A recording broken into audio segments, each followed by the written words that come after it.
Question for you. How do you start preparing for presentations? I'm Sharon with Lighthouse Communications. A lot of people start with the slides. And if you are starting with this common way, you might be missing a critical step in your presentation preparation.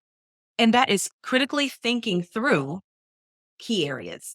For example, why am I even doing this presentation? What does my audience need to hear from me?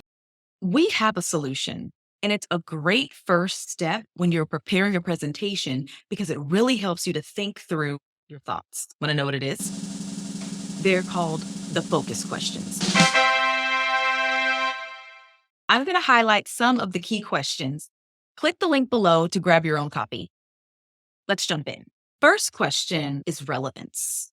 Why should your audience care?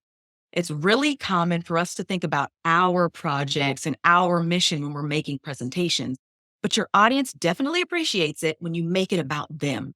What do they care about? What do they need to hear from you? And people are much more likely to continue listening to you when they can tell that you have thought about them. So instead of using I language, consider using we or you all. This may sound like common sense, but it's not common practice.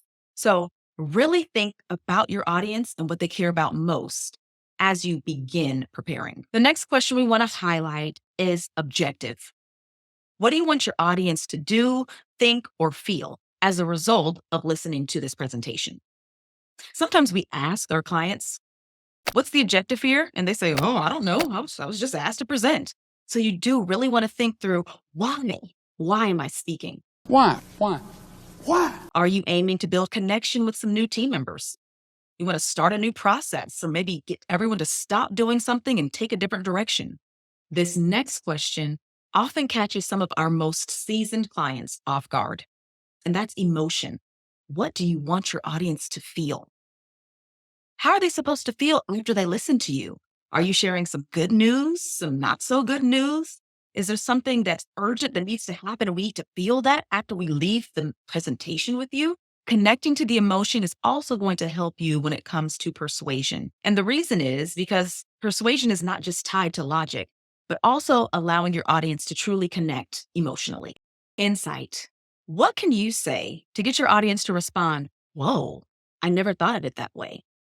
Now, this is likely going to be the most challenging part of your presentation prep, but it's really worth the effort because it makes a huge difference. For example, the insight might be a reframe. Maybe you and your team have been talking about something in a negative way, but what if it's actually an opportunity? Maybe there's an analogy that you use for your insight where you're able to describe a technical or really complex topic in a fresh, new way. You also might have a personal story that's vulnerable and emotional, really connects with the audience and sticks in their mind minutes and hours after you've stopped speaking. Finally, what's your main message? Your main message should be simple and easy to repeat. So if somebody was watching this video and they said, what's the main message of that video? And they said, oh, presentation skills. Oh no, we can take it a lot deeper and be much more specific. The actual main message of this video is starting your preparation with the focus questions will allow you to give a more engaging presentation. There you have it, the focus questions. Download your copy and use it as your first step before you touch any slides. And I guarantee your presentations will be so much better for it. Good luck.